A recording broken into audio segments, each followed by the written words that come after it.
ಬಳ್ಳಾರಿ ಜೈಲಾಧಿಕಾರಿಗಳ ವಿರುದ್ಧ ದರ್ಶನ್ ಫ್ಯಾಮಿಲಿ ಅವರು ಕೊತ ಅಂತ ಕುದಿತಾ ಇದ್ದಾರೆ. ನಟ ದರ್ಶನ್ಗೆ ಸೌಲಭ್ಯ ನಿರಾಕರಿಸಿದ ಅಧಿಕಾರಿಗಳ ವಿರುದ್ಧ ಶೀಘ್ರವೇ ದೂರು ದಾಖಲು ಮಾಡ್ತೇವೆ.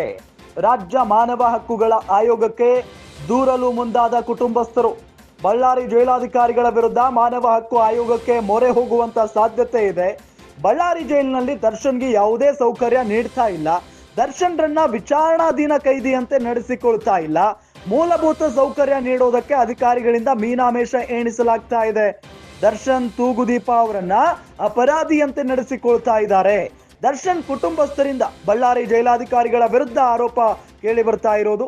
ಶೀಘ್ರದಲ್ಲೇ ದರ್ಶನ್ ಕುಟುಂಬಸ್ಥರು ಮಾನವ ಆಯೋಗಕ್ಕೆ ದೂರನ್ನ ನೀಡ್ತಾ ಇದ್ದಾರೆ. ದರ್ಶನ್ ಅಪರಾಧಿಯೋ ಅಲ್ಲವೋ ಅನ್ನೋದನ್ನ ಕೋರ್ಟ್ ನಿರ್ಧಾರ ಮಾಡುತ್ತೆ. ಅಲ್ಲಿಯವರೆಗೂ ದರ್ಶನ್ಗೆ ಸೂಕ್ತ ಸೌಲಭ್ಯಗಳನ್ನ ನೀಡಬೇಕು. ಜೈಲಾಧಿಕಾರಿಗಳ ವಿರುದ್ಧ ಮಾನವ ಹಕ್ಕುಗಳ ಆಯೋಗದ ಮೊರೆಗೆ ನಿರ್ಧಾರವನ್ನ ಮಾಡಿದ್ದಾರೆ ಕುಟುಂಬಸ್ಥರು. ದರ್ಶನ್ ವಿಚಾರದಲ್ಲಿ ಸ್ಟ್ರಿಕ್ಟ್ ಆದ ಬಳ್ಳಾರಿ ಜೈಲಾಧಿಕಾರಿಗಳಿಗೆ ಈಗ ಸಂಕಷ್ಟ ಎದುರಾಗಿದೆ. ಬಳ್ಳಾರಿ ಜೈಲಾಧಿಕಾರಿಗಳಿಗೆ ವಿಚಾರಣಾಧೀನ ಕೈದಿ ದರ್ಶನ್ ಈಗ ತಲೆನೋವಾಗ್ಬಿಟ್ಟಿದ್ದಾರೆ. ಒಂದು ಕಡೆ ಫ್ರೀ ಕೊಟ್ಟಿದ್ದಕ್ಕೆ ಬೆಂಗಳೂರಿನ ಪರಪ್ಪನ ಅಗ್ರಹಾರದ ಜೈಲಾಧಿಕಾರಿಗಳನ್ನ ಟ್ರಾನ್ಸ್ಫರ್ ಮಾಡಲಾಯಿತು. ಆ ಭಯಕ್ಕೆ ಅವರನ್ನ ಬಹಳಷ್ಟು ಸ್ಟ್ರಿಕ್ಟ್ ಆಗಿ ನೋಡಿಕೊಳ್ತಾ ಇದ್ದಾರೆ ಬಳ್ಳಾರಿ ಕಾರಾಗೃಹದ ಜೈಲಾಧಿಕಾರಿಗಳು, ಸಿಬ್ಬಂದಿಗಳು. ಈ ಹಿನ್ನೆಲೆಯಲ್ಲಿ ಈಗ ಕುಟುಂಬಸ್ಥರು, ದರ್ಶನ್ ಅವರ ಕುಟುಂಬಸ್ಥರು ಬಹಳಷ್ಟು ಸಿಟ್ಟಿಗೆದ್ದು ಬಿಟ್ಟಿದ್ದಾರೆ. ನಟ ದರ್ಶನ್ಗೆ ಸೌಲಭ್ಯನೇ ಇಲ್ಲ, ಸೌಲಭ್ಯ ನಿರಾಕರಿಸಿದ ಅಧಿಕಾರಿಗಳ ವಿರುದ್ಧ ಶೀಘ್ರವೇ ದೂರು ಕೊಡ್ತೀವಿ ಅಂತ ಕೂಡ ಹೇಳ್ತಾ ಇದ್ದಾರೆ.